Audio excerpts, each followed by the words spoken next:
샬롬, 내가 매일 큐티의 4월 4일 큐티 함께 나누도록 하겠습니다. 제가 기도하고 큐티 할게요.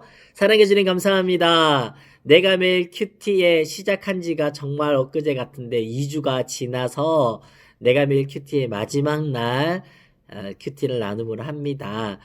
지난 2주 동안 또 함께 말씀 나눌 수 있는 시간 주심에 감사드리고 우리가 일상에서 더 많이 하나님과 교제하고 말씀 묵상하며 말씀과 함께 동행하며 살아가는 우리들이 되기를 소원하옵고 오늘 말씀 속에서도 주시는 메시지 잘 붙들고 살아가는 저희가 되게 하여 주옵소서. 예수님 이름으로 기도드립니다.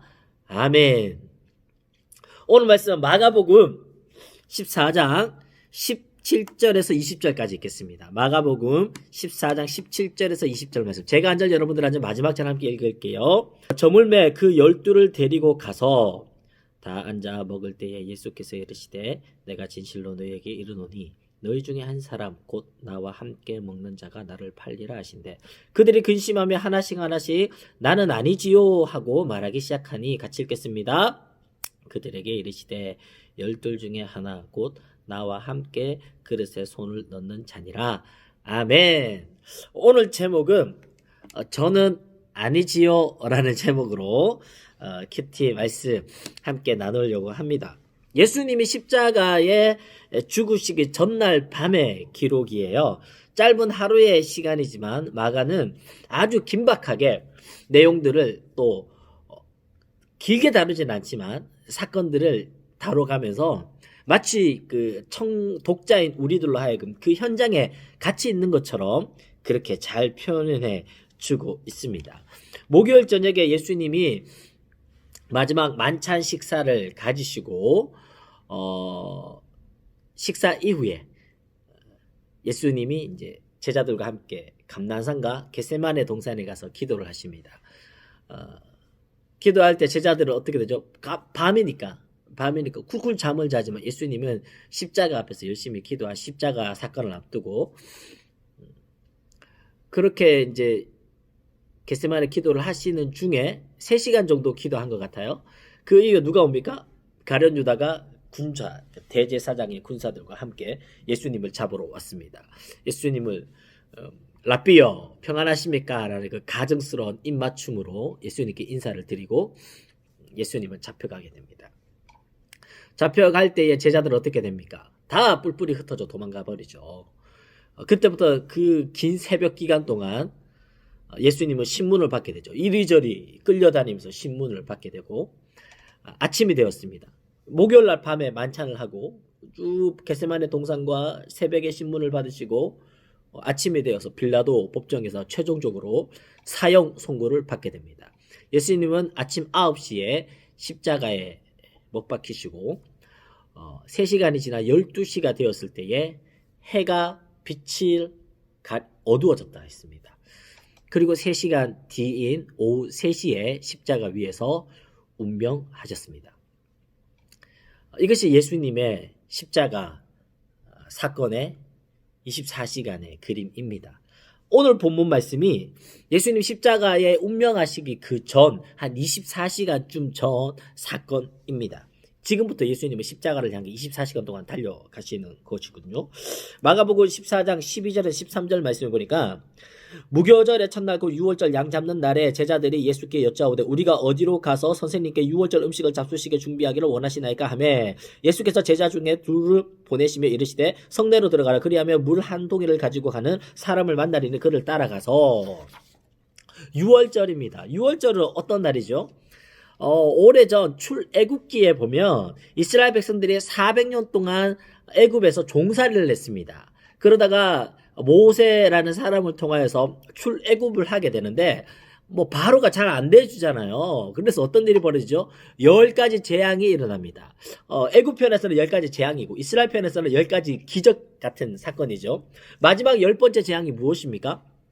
마지막 10번째 재앙이 장자의 죽음이에요. 이게 장자가 첫째 낳은 것들은 다 죽게 되는데 히브리인들에게 하나님 말씀 주시죠. 양을 잡아다가 문 임방과 문 솔지에 피를 바르면 죽음의 신이 패스 오버, 죽음의 신 넘어갈 것이다. 그래서 6월절을 지킨 모든 가정은 보호를 받았지만 애굽의 모든 태어난 첫째는 다 죽었습니다. 그 일로 인해서 바로가 이스라엘 백성을 해박시켜 주게 되죠. 이 일이 엄청난 사건이었던 거죠. 그래서 히브리인들, 이스라엘 백성들은 매년 이 6월절을 기념하며 6월절 절기를 지켰습니다. 그러니 6월절 절기는 이스라엘 사람들에게 가장 큰 절기입니다. 이 절기가 이제 6월절을 시작으로 일주일 동안 무교절을 지키는데 14장 12절 말씀에 무교절의 첫날고 6월절 양 잡는 날에 6월절 절기를 지켜야 되니까 예수님과 함께 뭐 양도 잡아야 되죠. 음식도 먹어야 되죠. 큰 장소도 필요하니까 어떻게 해야 될까 고민하는 중에 예수님 우리가 어떻게 할 거야 하니 예수님 뭐라 그럽니까? 성내에 들어가 봐라. 들어가며 물동이를 이는 남자가 있어요. 여기서 남자입니다.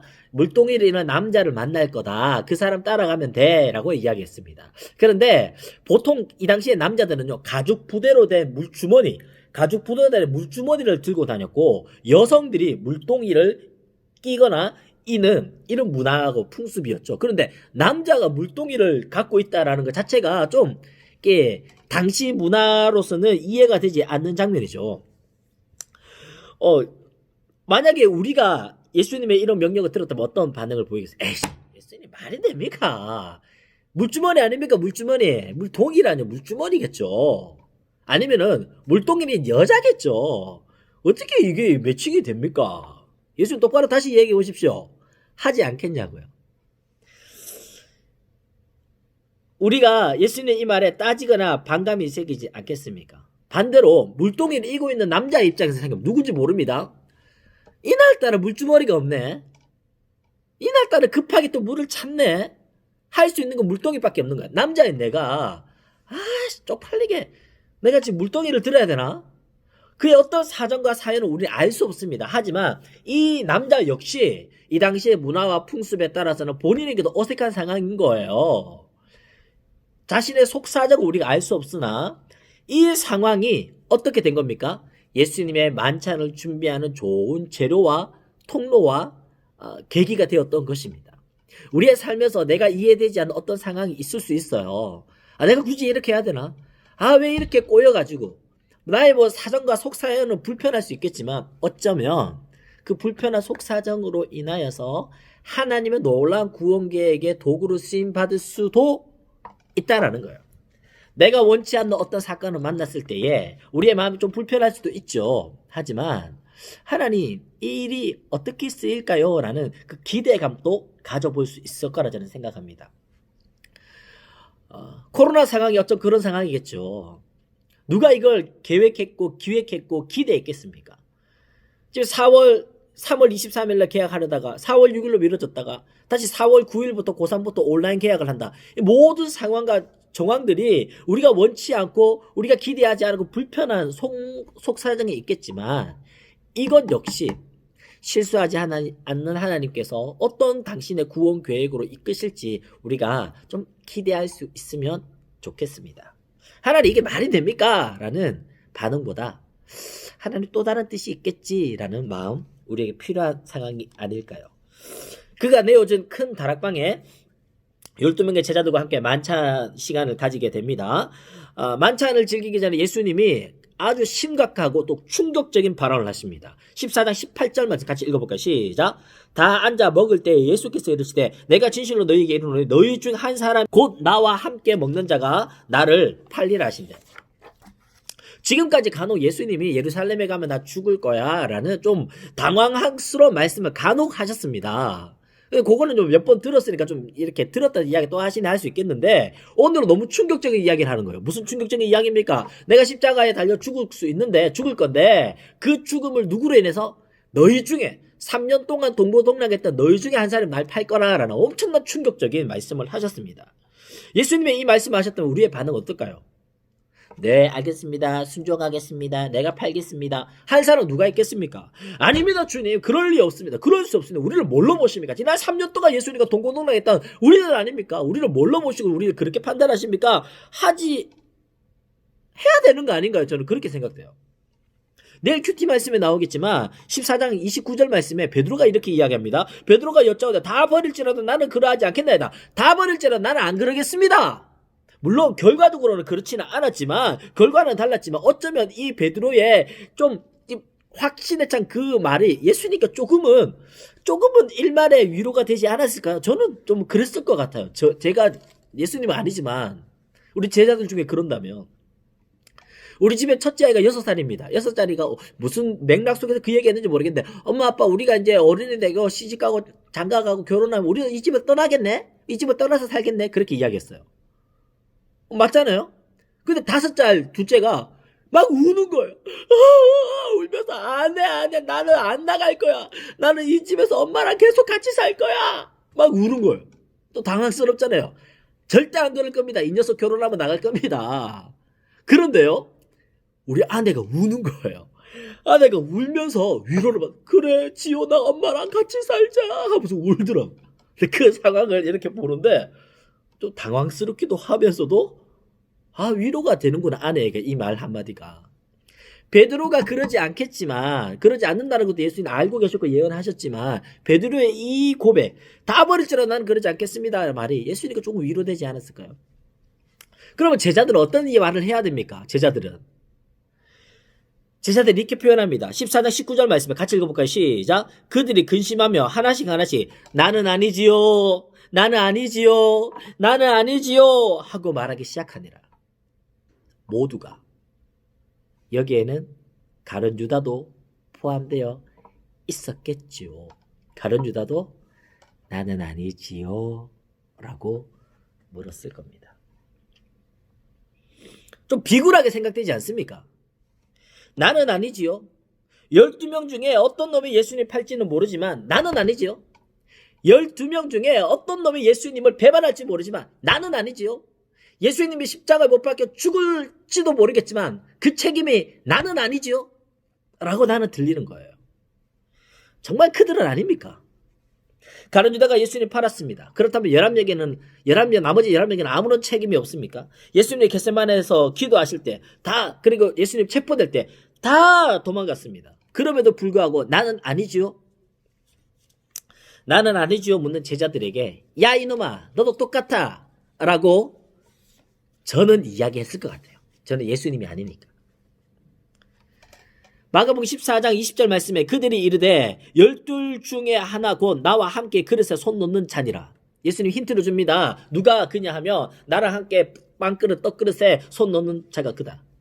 12명이었으니까 꽤나 넓은 자리였을 거예요. 게다가 뭐 옹기종기 앉아서 밥 먹는 게 아니라 그들의 문화는 이렇게 기대에 앉아가지고 이렇게 먹는 그들의 문화가 그래. 식사 문화가 그래요.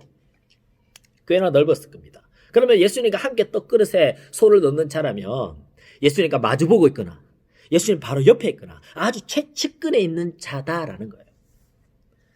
예수님과 함께 저녁 식사를 최측근에 한다면 심리적으로도 관계적으로도 가까이 있는 사람이다라는 것입니다. 예수님의 최측근. 배신은 누가 합니까? 가까이 있는 사람이 배신하는 겁니다. 멀리 있는 사람을 배신했다 이야기는 북한의 김정은 위원장이 미사일을 또 쏘았다 칩시다. 또 쏘았죠 얼마 전에도. 그걸 우리 배신했어. 어떻게 미사일을 쏠 수가 있어 합니까? 안 합니다. 아이고 또 쐈네. 그럴 줄 알았다. 배신감이 안 듭니다. 하지만 최가까이 나의 베스트 프렌드라고 생각했던 그 친구가 나랑 가장 늘 가까이 있었던 그 사람이 나랑 결을 달리할 때 우리는 어떻게 합니까? 배신했다라고 하죠.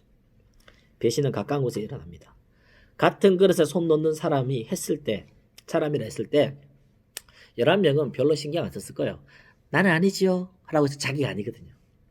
그런데 한 명은 그 말을 유심히 들었을 거예요. 왜? 예수님 팔 생각을 갖고 있었고 예수님 팔 계략을 가지고 있었기 때문에 빵그릇에 손 넣는 사람 그 사람이라고? 내가 들키는 거 아니야? 누구요? 가룟 유다요. 어쩌면 빵 먹는 게 조심스러웠을 거예요. 어쩌면 그날은 오늘 저녁 안 먹어야지 라는 마음도 가졌을런지 모릅니다. 예수님이 빵을 먼저 가져가면 그 뒤에 빵 넣어야지 손 넣어야지 했을런지도 모르죠. 그런데 어느 순간 빵을 집으려고 손을 놓고 보니 예수님의 손도 같이 있는 거예요. 그때 어땠을까요? 깜짝 놀라며 예수님 봤겠죠. 예수님도 바라보셨을 겁니다. 예수님은 다 알고 계셨죠. 말씀을 맺습니다. 얼마 전 영화의 명대사 아들아 너는 다 계획이 있구나 라는 명대사가 있죠. 이 명대사는 자신의 이득을 위해서 남을 속이는 계획이었다면 하나님의 아들이신 예수님의 계획은 온 인류를 구원하시기 위해 자신을 희생시키는 계획이었습니다. 하나님의 그 계획을 누가 막겠습니까? 자신을 죽기까지 희생하려는 그 계획을 누가 막을 수 있겠습니까?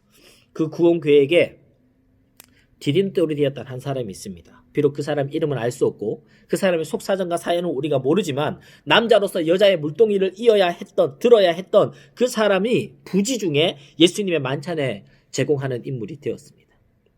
또는 예수님의 그 구원 계획에 걸림돌이 되는 사람이 있었습니다. 그 사람은 예수님의 최측근에 있었습니다. 그가 예수님을 팔았습니다. 예수님은 그에게 심지어 태어나지 않았으면 좋았겠다라는 안타까운 마음을 표현하셨습니다. 그럼에도 불구하고 예수님은 가룟 유다의 배신마저도 예수님의 구원 계획을 막지는 못했습니다. 후대에 우리는 이 가룟 유다를 보면서 반면교사 삼고 있죠. 비겁하게 저는 아니지요 라고 이야기했던 제자들이 되지 맙시다. 만찬 장소를 제공했던 무명의 사람처럼 어쩌면 제가 맞지요 라고 자기를 드러낼 수 있는 그런 사람이 됩시다. 내일은 예수님의 십자가를 향해 나아가는 종려 주일로 우리는 예배를 드릴 것입니다.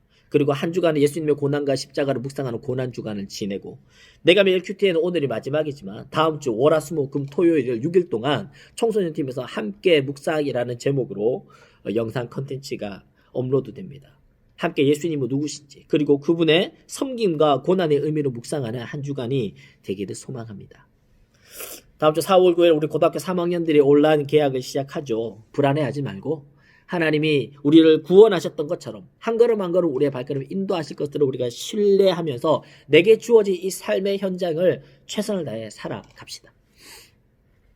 우리 같이 기도할까요? 세 가지로 같이 기도하고 개인 기도로 마칠 텐데 우리를 향한 하나님의 구원 계획을 신뢰합시다. 그래서 우리를 죄에서 구원하셨듯이 우리의 일상에서도 승리로 이끄실 것들을 신뢰하며 나를 승리케 하옵소서 기도하시고 두 번째로는 나의 어떠한 상황과 사연마저도 하나님의 구원 계획과 섭리와 재료로 쓰임받을 수 있도록 하나님 그렇게 내 삶의 상황과 여건들을 사용하여 주시옵소서. 마지막 세 번째로 예수님 옆에서 나는 아니지요 라고 하는 비겁한 사람 되지 말고 배신자 되지 말고 끝까지 십자가를 따를 수 있는 믿음 내 것까지 주님께 드릴 수 있는 그런 믿음을 달라고 우리 세 가지로 같이 기도하고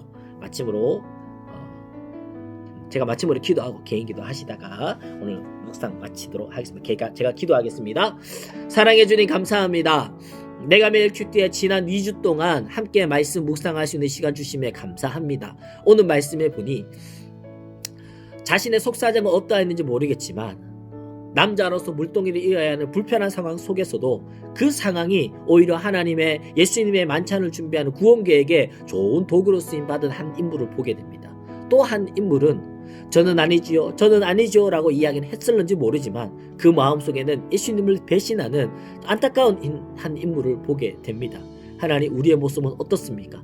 나는 아니지요 발뺌하는 것보다 나의 불편한 상황마저도 주님께 내어드리며 주님의 귀한 도구로 주님의 귀한 구원의 도구로 쓰임받는 저희들의 삶이 될 수 있도록 은혜를 베풀어 주시옵소서. 코로나 상황이 여러 가지로 우리에게 불편합니다. 하지만 이 상황마저도 당신의 놀라운 구원 계획의 도구로 쓰임받기를 우리가 소원하옵고 그 계획을 그 인도하심을 두 눈으로 목도하며 그 현장에서 함께 주님과 동행하는 저희들이 다 되게 하여 주시옵소서. 지난 2주 동안 함께 하신 하나님 감사드리고 다음 주 고난주간 역시 함께 묵상으로 귀한 묵상의 자리 십자가의 고난을 묵상하는 한 주간 저희가 될 수 있도록 주님 도와주옵소서. 감사를 드리며 예수님의 이름으로 기도드립니다. 아멘.